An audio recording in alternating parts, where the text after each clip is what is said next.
Okay, hello everyone. Good afternoon. Thank you so much everyone for joining us today. It's so nice to see you all here.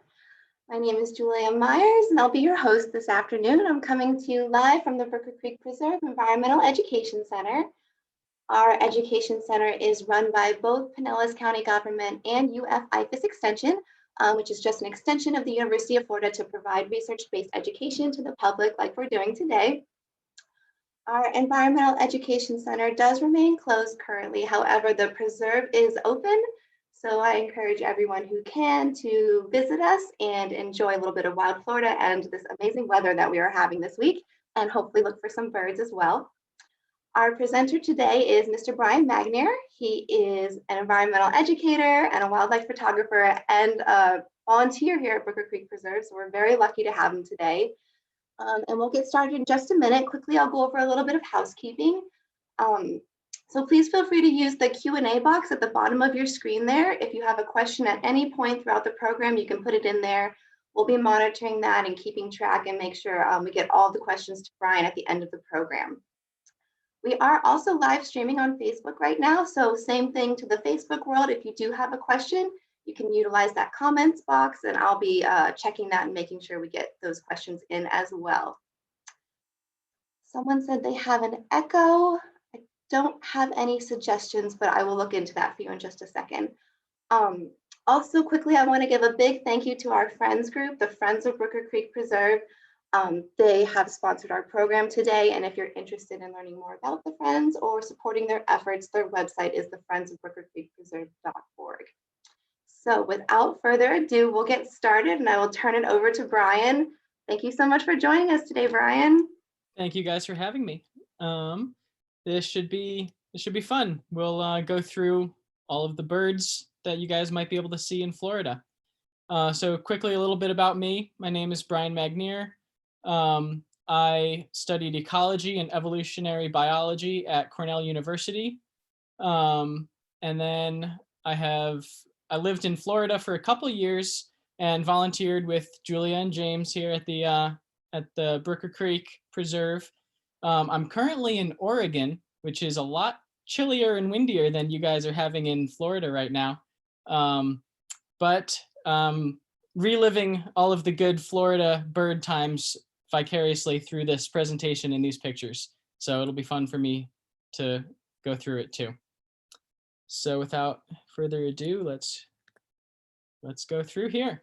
So we're going to be talking about birds through the seasons, and you may think that there's not really seasons in Florida very much, so maybe the bird life doesn't change all that much throughout the year. But there are definitely some birds that would disagree with you. There are some birds that are residents, like the famous spoonbill. And then there are some birds that are migrants or only winter in Florida, like a lot of ducks. And we'll talk about why these ones might be residents, whereas other birds might be only migrants or wintering. So we're going to talk about kind of the change of Florida's birds with the seasons, where they go when they're not here in Florida, how they navigate during their migration, some different birds that you can find during each season of the year. And we'll talk a little bit about molt and how birds change their feathers and their appearance. And then we'll quickly cover some local birding hotspots for everybody joining us from Central Florida, some places that you guys can go explore, right now, pretty much, anytime, and find some cool birds. So let's get started. In Florida, there's about 500 species of birds that occur throughout the state over a given year, but you can't see all of those species at a given time. So just like with flowers, there are some that occur at some times of the year, and then there are some that kind of occur all over the place. So things like this St. John's wort, this yellow flower here, it's quite common, and it blooms pretty much throughout the year. You can find it pretty commonly, even just, in suburbs and outside your house, probably, just like the red-shouldered hawk. It's a very common bird in Florida, and you can see it throughout the year. But on the other hand, there are some more particular species, both of plants and of birds. Things like the butterfly orchid and the swallow-tailed kite are both species that you can really only enjoy in the summertime. And you can enjoy both of those species at Brooker Creek. So we're going to get into a little bit of data here. It might look a little scary, but it's pretty easy to break down. So what we're looking at here are different species of birds and how often they're seen. So this is basically their abundance in Florida. So this is data taken from Florida. And so going left to right, this is kind of going throughout the year, January to December. And so what we have here are a bunch of birds that are residents of Florida, things like brown pelicans, the herons and egrets. And these guys, they're all residents because they're mostly feeding on fish. And the fish in Florida, they're there year round. The fish, Florida doesn't really freeze over. The shores, the lakes, the streams, they're all available for feeding year round. And so that's why a lot of these wading birds are happy to be in Florida all year round. Whereas if you go up to somewhere like in New England or maybe even Alaska, there are some wading birds up there, but a lot of them leave during the winter. On the other hand, there are some things that only visit Florida in the winter. So like I said, there's not much ice that happens in Florida in the wintertime. So the ponds and lakes and lagoons that are still open become a great habitat for ducks, which go up north in the summer to breed, and then they fly back down the coast in the winter. And so here we can look at the data. This is data from eBird, which is a citizen science sort of platform where you can put in a bunch of sightings, you can upload a checklist, and it goes into this giant repository of data. And the people that work at eBird have compiled all of the data into these useful charts and maps. We'll see some more of the different ways you can use eBird data later. But here you can see things like bufflehead, things like mergansers. You're really only going to be able to see them in Florida January, February, March, sometimes into spring. But then in the summer months, July, August, September here, a lot of the ducks leave Florida. And then there's a third category of birds that is not here in the winter or the summer, and they just pass through. And these are mostly songbirds, things like warblers and vireos and thrushes.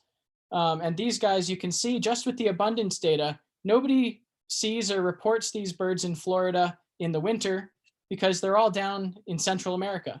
Whereas for a little bit of time, April and May, we can enjoy a lot of different variety of warblers passing through on their journey.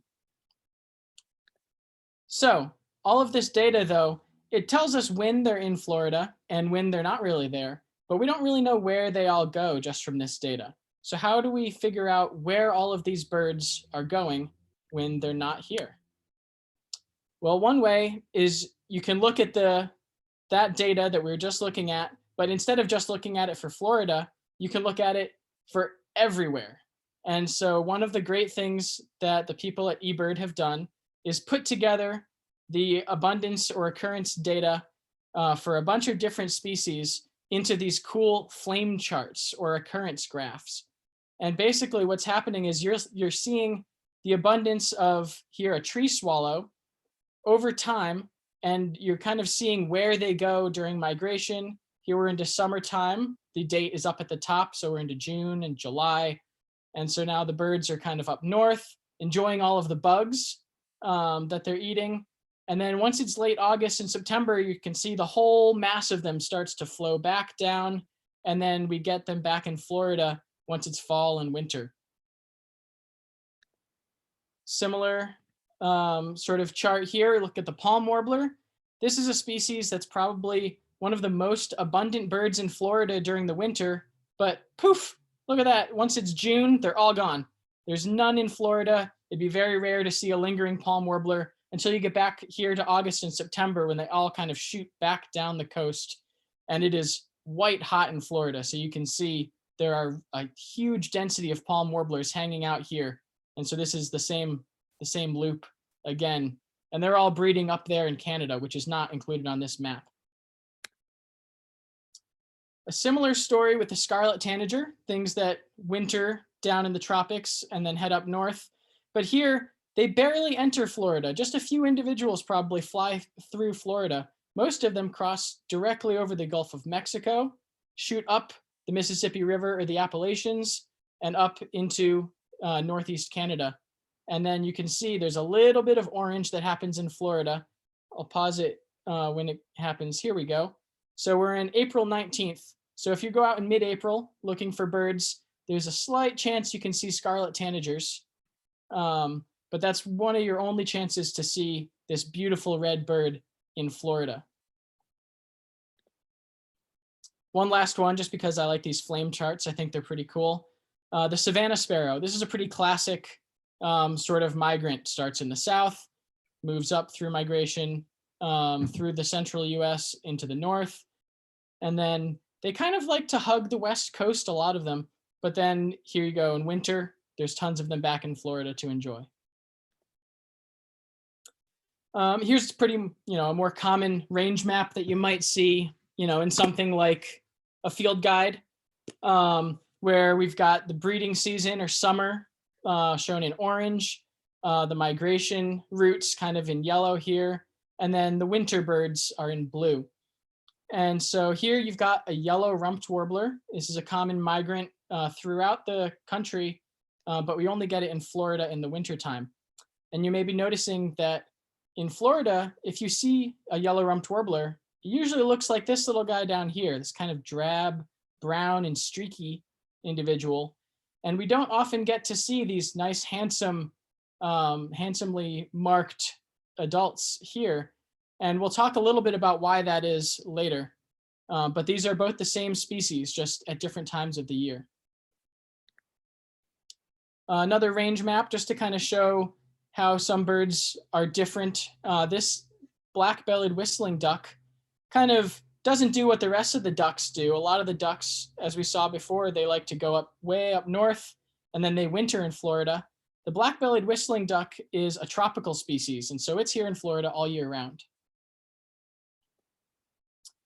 One interesting case of migration is this pelican, the white pelican. When you think of pelicans, you usually think of, somebody fishing on, on the shore. Maybe, those big brown pelicans hanging out by the dock looking for fish handouts. But the American white pelican is kind of odd. They're here in the winter because they like the fish in Florida. But in the summertime, they don't stay on the coast at all. They go and they nest on lakes in the central and northern US and even up into Alberta. You can see them at Yellowstone. It's kind of weird to think you can see pelicans in the upper Midwest, but that's what these guys like to do. One last one of these range maps, another kind of variation that you might see, the swallow-tailed kite, one of our favorite birds in Florida and the one that really graces us with its presence at Brooker Creek in the summertime, flying over the cypress swamps. They actually like the summertime so much that they kind of always chase summer. They're up here in the northern hemisphere in the summer during migration, so fall and spring. They cross all the way over most of South America into the austral summer, so our winter, but they're hanging out here in southern Brazil and the rest of South America in the wintertime. So migration can be a bit complicated to study, though, because there's a lot of birds out there. And how do we keep track of all of them? How do we know where they're all going? Here's kind of just an example map where we have a species that maybe summers in Alaska and the western parts of Canada. It's got some residents year-round in Washington and Oregon, but then it's got some wintering populations down here in California. So the question is, do the Alaska birds fly down to Washington and then the Washington birds fly down to California? So kind of doing this chain migration. Or do the Washington birds just kind of hold up there? They've already got their territories and they make the Alaska birds leapfrog over them all the way down to California. And so it can be very difficult to determine what's happening here unless you are banding birds, but that only really gets a few birds. The other way to do it is to look at big giant radar maps, which are usually used for weather. And you might think that this sort of technology, radar, might not catch a lot of birds because they're so tiny, but the birds that migrate are actually up there in so great of numbers. There's so many of these birds migrating in these big flocks that you can actually detect migration using radar. And so a lot of the birds, they fly at night. They can be very difficult to study otherwise. But there are people, including some of my friends back at Cornell, that developed this sort of technology and this sort of method of studying where the birds are all moving. So if you were to use these maps, and this is a software kind of known as Birdcast, you can go online and use this software, and you can look at the wind conditions around your local area. And during migration, you could actually make some really cool predictions as to what birds you could expect in the next few days flying in from South America up to, say, Florida, or down the coast from New England in the fall. So it's very cool technology that we're just starting to really understand the scope of. So I've talked a bunch about this migration, but why are these birds migrating in the first place? Why fly thousands of miles if Florida has some good habitat? Well, you could just stay in Florida, right? Well, the big thing is food. Florida has food pretty much year round, but not enough for all of the birds in the country. So when there's good food up north in the summertime, when there's bugs and fish available, birds are going to move north to take advantage of that. And so that's why there are things like the warblers that will kind of just pass through, and they want to get all the way up north where there's the most bugs in the summertime to feed their young. Think of how many mosquitoes Florida has, like throughout the year, and cram all of those mosquitoes into one short summer, just a few months long. And that's how many mosquitoes are living up in kind of the boreal forests and swamps up in Alaska and Canada. And that is a lot of mosquitoes for us, but it's kind of paradise for a lot of these little birds. And so that's why it's worth making this huge journey every year to take advantage of that food source. So, but they're just these little tiny birds, and they're trying to fly across entire countries. How do they make this journey? How do they navigate? There are a bunch of different ways birds know how to migrate or know where to go. The first of which is to use landmarks. So birds, it's been studied, and birds do use things like the coast. They can follow the coast. They can follow rivers, mountain ranges. There are big landmarks that birds use to be able to navigate and fly north. But there are other things. What if it's foggy out or cloudy, or maybe they're migrating at night and they're really high up and you can't really see what's going on the ground? There are ways that the birds can deal with that. One of them is to have a geomagnetic compass. So a lot of birds, it's been shown that they actually have some way to detect the Earth's magnetic fields, either in their brains or in their bills. They have little like iron particles essentially, and they're able to know where they are on Earth's surface. Even if you take away all the landmarks, you can basically blindfold them and they'll still be able to fly north. They do also use the sun's position. So as we know, the sun rises in the east, sets in the west. The birds are pretty well attuned to this, and they can use that to fly as well. But a lot of them are migrating at night, and so they do use the stars, the constellations. They can also see plain polarized light, which is kind of tough for us to wrap our heads around because humans have almost completely lost our ability to see polarized light. But basically what it means is if it's really cloudy out and you can't see which way the sun is, there's still ways that the light kind of refracts and polarizes off of the particles in the air, off of the clouds and the fog, and the birds can still tell which way the sun is coming from. The last two are kind of weirder, but there is still evidence that shows that birds use infrasound and smell to navigate. Infrasound is like these big, deep sounds. Think of whales communicating over entire oceans. Think of waves crashing into a coast, like over hundreds of miles of coastline, or the wind as it moves over the Appalachians. These are big, deep sounds that can travel hundreds of miles, and it's possible that the birds are tapping into that sound as a cue to know which way to go. And the same thing with smell. It's possible that birds can smell things like the ocean, or possibly food sources. They might be able to smell different things and use those as kind of landmarks, non-visual landmarks, to know where to go. So it's very difficult to kind of piece out which of these things birds are using, though. And so there was a famous experiment back, over 50 years ago, where this guy, he basically took a bunch of homing pigeons, which are famous for their ability to navigate back to a single spot to where their home is. And he took them and he blindfolded them and he put them on a plane in a box with their own air supply. So there's no extra smells coming in. And he basically rotated them around and shook them up a little bit so that they wouldn't know where the plane was going. And then he let them all fly free, over 100 miles away from their home, and they all beat him back home. So somehow they were able to use their geomagnetic intuition almost, and potentially the position of the sun, and know that even though they'd never been there before, okay, I'm supposed to be farther north and farther west than I am now, so I'm going to go that way. And it's just incredible how the lengths to which some experimenters have gone to prove some of these little things, but it's very interesting. The other way to kind of show which way birds are trying to go is to put them in something called an Emlyn funnel.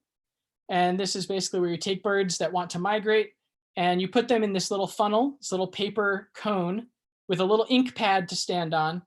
And they're screened in so they can't fly away. And it's been shown that in the springtime, they want to hop to the north, and in the fall, they want to hop towards the south. And so they know, even when they're in this little funnel, they know which direction they want to go. They're not always using landmarks. And the really cool experiment using the funnels was when one guy put a bunch of birds in these funnels in a big kind of planetarium. And he changed all of the constellations. So it looked like they were in the southern hemisphere, and all the birds kind of switched and went the wrong direction. And so he proved that the birds use the stars to navigate. So getting back to our players in spring migration, the main ones that we get to see and enjoy during migration are things like warblers and vireos. Here we've got the red-eyed vireo, something that migrates through Florida, and some of them breed in North Florida. And the blue-headed vireo, which we only really see in the winter and migration, and then they head north. And then two that we only really get to see during migration, they don't breed here at all, are the bay-breasted warbler and the chestnut-sided warbler. A few more groups that we only really get to enjoy during migration: the bobolink, orioles, here are Baltimore oriole, the flycatchers, and the thrushes. And you may notice a pattern. These are all insectivores. These guys are all migrating to follow their food source, the bugs. There are some birds that you'll see nesting even before the rest of the birds are migrating. And those are generally these raptors. The most common early nesters that you'll see in Florida are things like the red-shouldered hawk here, or great horned owls. And those guys will actually nest really early. They don't need to rely as much on the bugs. They can hunt things like mice that are here year round. And so they'll be nesting in the winter time. And then these babies will be hatching already kind of in March, April, and May, because they're really big birds. It takes them a while to grow up and fledge. And the parents want those babies fledged by fall so that next year they can start the whole process over again. This great horned owl chick was one that I took. I took this picture on March 11th. So this is before a lot of the songbirds have even migrated through. And this guy's almost ready to fledge. Look how nicely camouflaged he is with all the Spanish moss there. So now after some of the early nesters are done, spring migration is kind of through, we get into summertime. In the summer, we have about 200 species of birds that breed throughout Florida. I've mentioned this guy already, one of my favorites, the swallow-tailed kite. There are some birds that kind of go beyond just the general nesting and breeding, and they incorporate these beautiful plumages and these displays and dances into their breeding season. And one of the most common to see and enjoy are the herons and egrets, which do some cool, elaborate dances at rookeries. And one of those such rookeries is the Dale Mabry, is right on the Dale Mabry Highway. This is the North Lakes Wood Stork Colony, and it's right on the side of this little suburban road. You guys can go there. There wouldn't be too much activity yet. There might be some birds beginning to nest, but if you go out there in the afternoon, because the lighting is best in the afternoon, otherwise the sun's going to be, backlighting everything. You're just going to get blinded trying to look at the birds. But if you drive over to this spot, anytime between March and June, you'll see dozens and dozens of wood storks and egrets and anhingas and cormorants and herons, all at various stages of nest building, egg laying, displaying, and feeding chicks. So it's definitely worth a drive over there to check out all of those birds. So the most common thing you think of when you think of a nesting bird is maybe a scene like this. Little stick nest hidden in a bush with kind of awkwardly adorable baby birds that rely on their parents for food. And that is pretty common for most songbirds. This here's a mockingbird that nested in a bush outside my apartment in Florida. But not all birds are attritial like this, which kind of means that the young are naked and dependent on their parents. Some young are more precocial, like the sandhill cranes. The precocial nesters often nest on the ground, and the babies need to be able to run around quickly to avoid predation. This guy kind of takes a halfway approach, though. This is a least bittern chick. This little ball of fluff is hiding deep in the reeds in a swamp. The nest is woven over standing water, so it's very well protected. It's very hidden. But if a predator were to disturb this nest, then the chicks are still precocial enough to kind of clamber through the cattails and sedges and reeds and go hide until the predator leaves, and then they can kind of scurry back into the nest. So this is kind of a halfway strategy. I'd call it probably precocial, but very secretive. Another pretty standard nester that you'll see a lot, the red-winged blackbird. They make their standard cup nest with their little attritial young, little naked babies in there. And they rely on their parents for food throughout the summer. So I'd like to highlight one of Florida's breeding birds because I think it has an amazingly cool strategy for avoiding predation. This is the common nighthawk. You'll often see it kind of flying around at dusk and dawn, hunting for insects, maybe moths by a lamppost.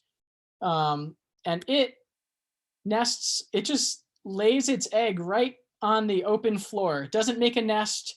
It just has a baby right in the middle of the kind of the open woods. You can see this shot here shows it's a very open woodland. There's sand flats here.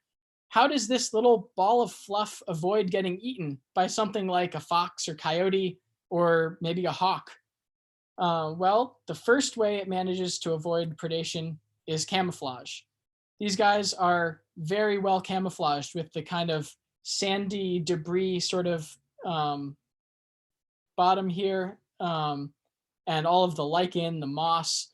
They're very well camouflaged, so it can be very difficult to spot one of these guys sitting there perfectly still with their eyes closed. But if you do happen to get close to one, the next thing that the nighthawk will do, the parents will drop down to the ground or a nearby low branch, and they'll pretend to have a broken wing. They will basically pretend to be injured, and the predator, in this case, they thought I was a predator, the predator will go and look and see, oh, there's an adult nighthawk with a broken wing. That would be an easy meal. It's a much bigger meal than this baby over here. Let's go follow this guy and see if I can go eat that parent right there. And the nighthawk will flap around a little bit and it'll look all injured and it'll go farther away from the baby and then it'll do it again and kind of, flop around on the ground. And then eventually, once you're far enough away from the baby, the parent just perks right back up, flies around, and then perches in a tree and keeps an eye on you. And at that point, the predator is so far away from the baby that it is really difficult to re-find that camouflaged baby back in the forest, especially if it's maybe hopped just a few feet away from where it was initially. Now, if all of that doesn't work, then they have one last strategy. And here, I'm going to share a video real quick. This is what the babies will do if you get too close to them. So this was a young nighthawk that looked totally helpless and fluffy, and it had kind of hopped right onto a path. And I didn't want it to get hit by another hiker, and there were bikers in the area. I really didn't want a bike to hit this guy. So I was trying to move it over, and I was really not expecting it to start hopping up at me and trying to attack me. And if I was a predator, that would give me some pause. It kind of scared me a little bit. It spread out its wings. It looked all big. It hissed at me. So that was a very odd thing that I was not expecting at all. But it definitely made them one of my favorite birds because it's just such a cool series of behaviors to make sure that the young are safe. Okay, so after the breeding season, we get into fall migration. Fall migration, a lot of the times it's marked by a lot of shorebirds. There are shorebirds that move up in spring migration, but for some reason or another, they seem to be in bigger, denser flocks in the wintertime. And so you often get to see more shorebirds in the fall. Perhaps just because Florida is kind of this peninsula and a bunch of birds from the north are funneling into it more densely than when they just kind of spread out in the springtime. Here we have a flock of dowitchers. And the species that you can expect to see in the fall are things like least sandpiper, semi-palmated sandpiper, dunlin, and piping plover. And these guys, you can see all of these guys at places like Honeymoon Island or Gandy Beach, the Gandy Boulevard, kind of near Weeden Island. Those are great places to look for a lot of shorebirds, especially during the fall. Now you do get a lot of the same songbirds kind of funneling back down south in the fall. So you'll get orioles and flycatchers and things like that in the fall as well. But a lot of the other songbirds, the warblers, they'll look completely different. Here we have two species, the black-throated blue and the Blackburnian warbler, in the springtime with their nice handsome plumage. And then in the fall, this is still a black-throated blue warbler, and this one here is still a Blackburnian warbler, but they are much more drab and brown in the fall. And so this is, they're much more camouflaged now, but it can be very difficult for people to ID them. And they're not nearly as pretty. So there's kind of, a lot of birders don't like to go looking for warblers as much in the fall because you don't have these beautiful gems in the treetops. You're just kind of sorting through flocks of brownish birds. So why do some of them look different? Well, like I mentioned, this is kind of a more camouflaged look. This brown streaky thing, if you're not trying to attract a mate in fall and winter, then you don't need to be gaudy like this adult male here in breeding plumage. You can afford to be kind of more subdued. And there are some birds, like these warblers, that change from one to the other every year. So a male yellow-rumped warbler would look like this left picture in the spring and summer when it's up north. And then when it's wintering and migrating in the fall, it'll look more like this guy on the right. Some birds don't change every year what they look like, but they do change as they age. So here's a little blue heron starting out looking like an egret, pure white. And then it moves into this cool, ghostly halfway sort of thing with the white and blue. And then once it's a full adult, it's got this nice maroon head and steely blue body. And it'll look like that. The adults will look just like this bottom right picture, whether it's a male or female, summer or winter. This is what you're going to see. Another one that is interesting to look at are the gulls, where it takes them 3 or 4 years to kind of achieve their standard adult plumage. But then once they are adults, then they kind of do the same thing that the warblers do. They'll often switch between a couple of different plumages back and forth. So the gulls can be very confusing to study because it can be really tough to learn. There's over a dozen species of gulls out there, and depending on how old they are, they can look completely different. On the other hand, there are some birds that are very nice to us in that regard. The great horned owl is one that once it's an adult, whether it's a male or female, summer or winter, this is what you're going to see. A great horned owl in Florida pretty much always will look like this guy. So birds can't just molt all at once, though. They're not like grasshoppers and other bugs. They can't just shed all their feathers and then poof, they have a new set ready to go, because most birds need to fly. And it's really tough to fly if you don't have any feathers. So what they do is they'll have 1 or 2 feathers at a time, that of their flight feathers at least, that will be molting, and they'll kind of molt in succession, either out towards the tip or going the other way. And one of the ways that we study this is by banding birds. We'll catch birds and we'll maybe take some feather samples, and we'll look and we'll see what feathers are molting. And that will help us study the molt patterns. One exception to this actually are some penguins, because they don't need to fly. So they can actually, after the breeding season, they go through this really awkward stage where they just poof, they lose almost all their feathers, and they just look like these awkward fluff balls. Just look up pictures of that one later online. After fall migration, we've made a full circle here. We get into the wintering birds. Things like the palm warblers, probably the most common bird you're going to see outside in your yard or in your lawn in the winter. Some ducks here, a merganser, very common in the winter because all of the lakes where they want to go fishing up north are all frozen over. So Florida is a great place to find fish. Same story with the pelicans. Good fishing in Florida, so a lot of birds like to winter here. So some local spots where you can go see all of these guys. Well, the first spot that I'll mention, of course, is Brooker Creek. It's got great little swamp habitats. It's got some upland, sandy sort of habitats.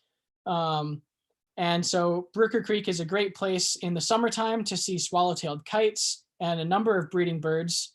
But year-round, you can see different wading birds and some other general backyard birds, things like cardinals and mockingbirds, things like that. Brooker Creek is a great place to see a lot of good birds. The wood stork colony that I mentioned, great place, a great rookery to see a whole bunch of different wading birds doing all their courtship displays. And then there's a number of other places right around Tampa and Pinellas County and Hillsborough County.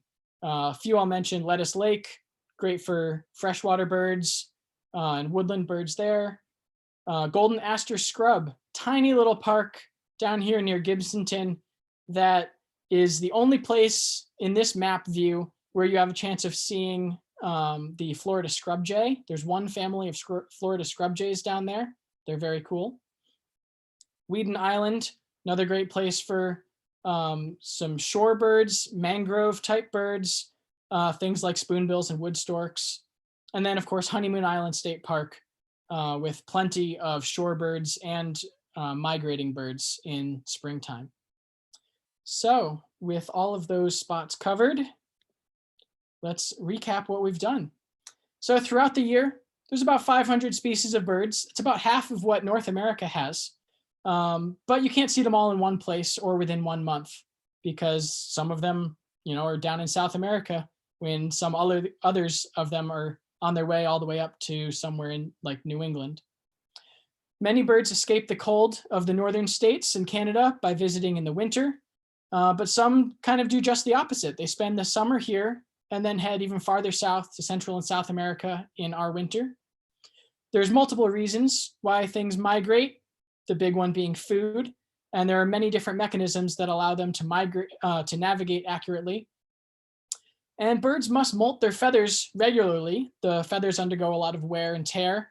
And so some birds kind of undergo these drastic changes in their appearance as they age or through the different seasons. So some birds that might look pretty in the spring might look a bit more dull and different in the fall.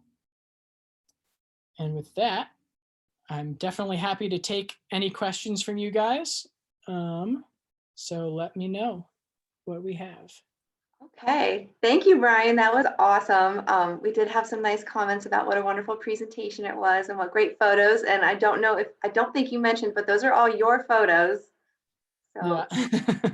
Yeah, there was one page I think I've mentioned here. I've got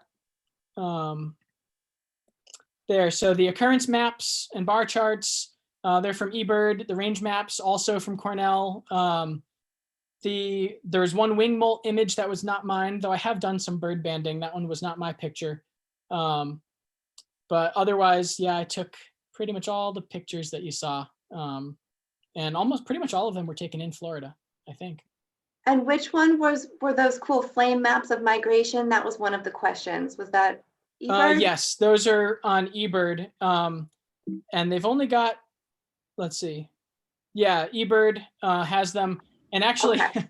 it's bad timing, but eBird is actually down for maintenance yesterday and today. I think it should be back up soon, but there's actually a whole bunch of birders. All my friends online are like, eBird, come back, please.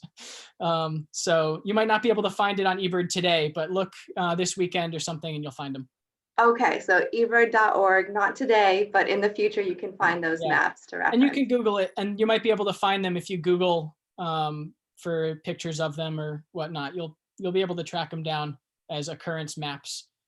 If you can't track them down, email Julia and she can forward the email to me, and I'm happy to help find any information you guys want. Exactly, thank you.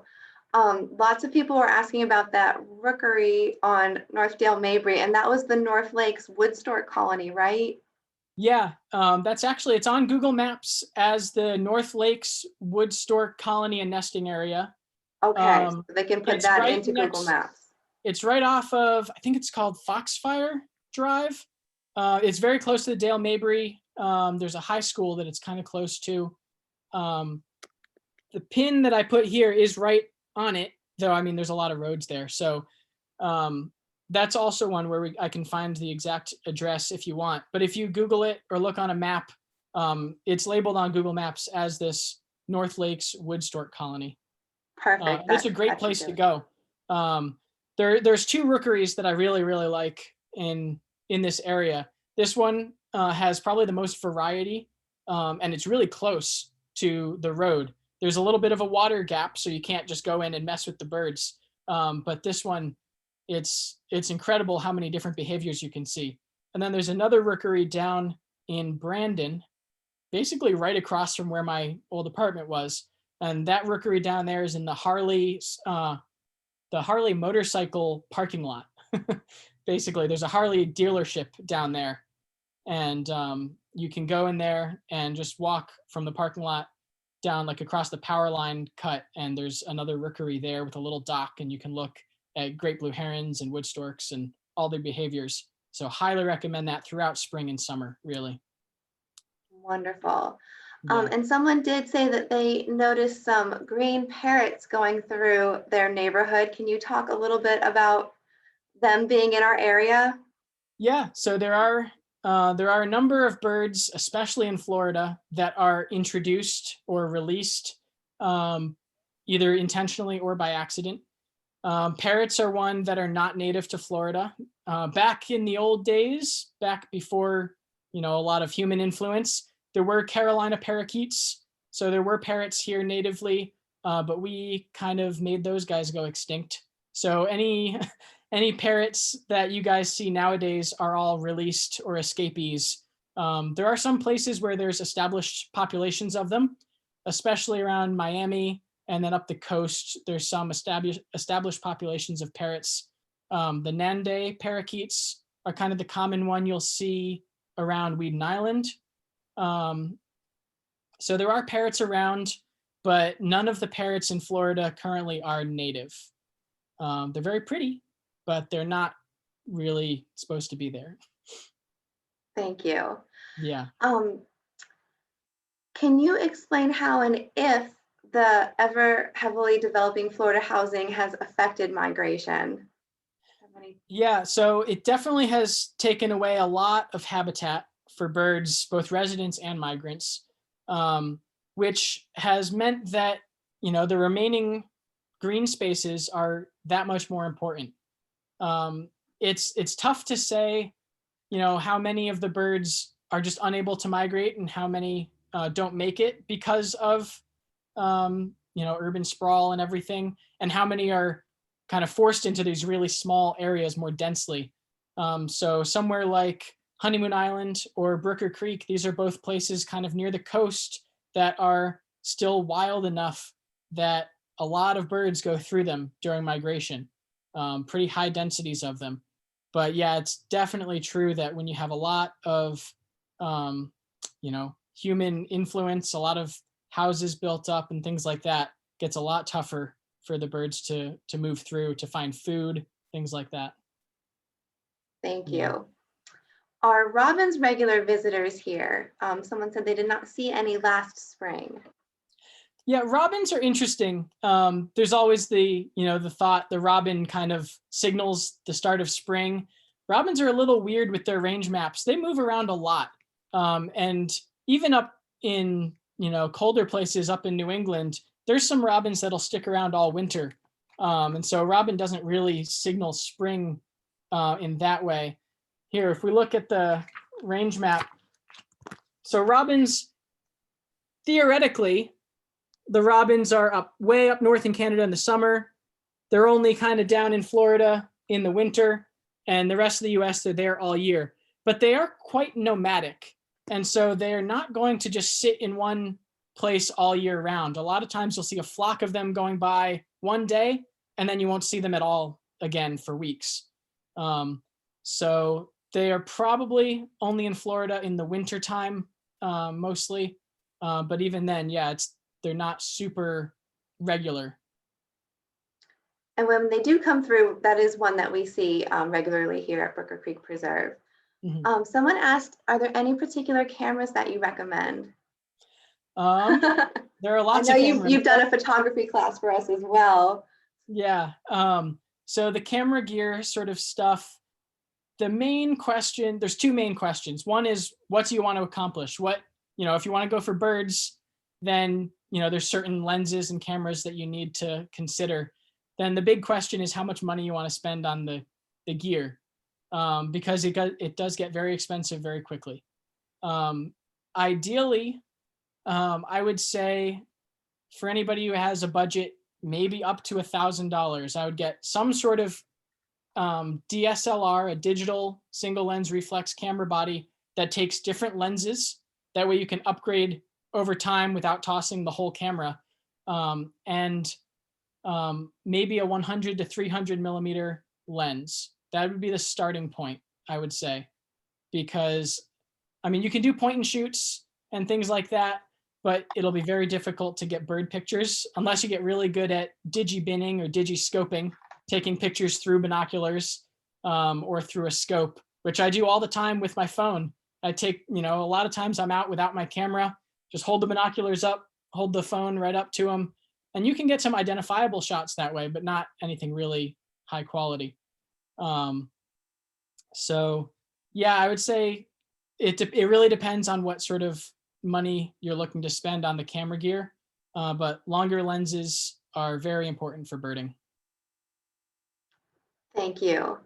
Yeah. And is it true that not all species of birds can smell? Is another question. I do believe so. I'm sure it's not completely known because it's very difficult to study that, and we definitely haven't studied every species of bird. I think it's pretty well known that some species of birds have very well developed senses of smell, and others probably not as much. And a lot of that comes down to their food choices. There are some birds that would need to smell or to use their sense of smell in order to find food. Whereas other birds, it wouldn't really help them that much. And so maybe that that sense has not been developed as much. But I do not know off the top of my head like a percentage of birds that have really good senses of smell versus others. But I'd be confident in saying that there are some that are very good at smelling and some that are probably not as good. Thank you. Do you have any tips for attracting birds to your yard? Birds like having, a bird feeder, a bird bath, some sorts of water is definitely good. Birds do not like outdoor cats. So I would say, it's great to want to attract birds to your yard, but if you also have cats in your neighborhood, then you might be attracting them to their doom. So kind of weigh those options a little bit. Just a standard little, seed bird feeder. We'll get a lot of little songbirds. You won't be able to get things like warblers, things that want bugs. Those are going to be very difficult to actually attract to a feeder. But you can get some good variety to your yard with just a seed feeder. Hummingbird feeders are nice. You can get some ruby-throated hummingbirds in Florida to come to feeders. But really a big thing is having water. And so if you live near even just like a drainage ditch or a little man-made wetland, there's a lot of birds that'll be there, and you can just kind of take a quick walk from your house or apartment or whatever, and you don't even need to attract them, to a feeder. They'll be there in the wetland. A number of the pictures that I have here, if I go back a sec, this great horned owl was in my yard in Brandon, kind of in the suburbs. This red-winged blackbird nest, the least bittern nest, even the sandhill crane chick. These are all things that were basically in my yard, and it was not a rural place. This was a yard with just a couple man-made water retention ponds. So if you go out and just take a walk around the neighborhood, you'll see a lot of birds out there that you might have missed before. This guy too, the mockingbird. Thank you. Yeah. Let's see. What are the little birds that run along the shoreline at Honeymoon Island? Their legs go so fast they are blurred. I'm sure that could be a variety of species. There's definitely a variety. A lot of different shorebirds that are around. Let's see if I have these guys. Yeah, so there's a lot of different shorebirds that are possible. But one I actually don't have pictured here is called it's this guy, the semi-palmated sandpiper. And these guys they're known for running in little flocks kind of along the waves. As the waves come in, they run back and forth, and they're here in the winter even. They're not just a fall migration type species. A lot of times you'll see these guys. Oh, and sanderlings, which I don't have a picture of. I would actually bet that your bird is a sanderling, which is a type of sandpiper, pretty similar to some of these guys. But Julia's definitely right. You can see there's a lot of different birds that are possible on the coast.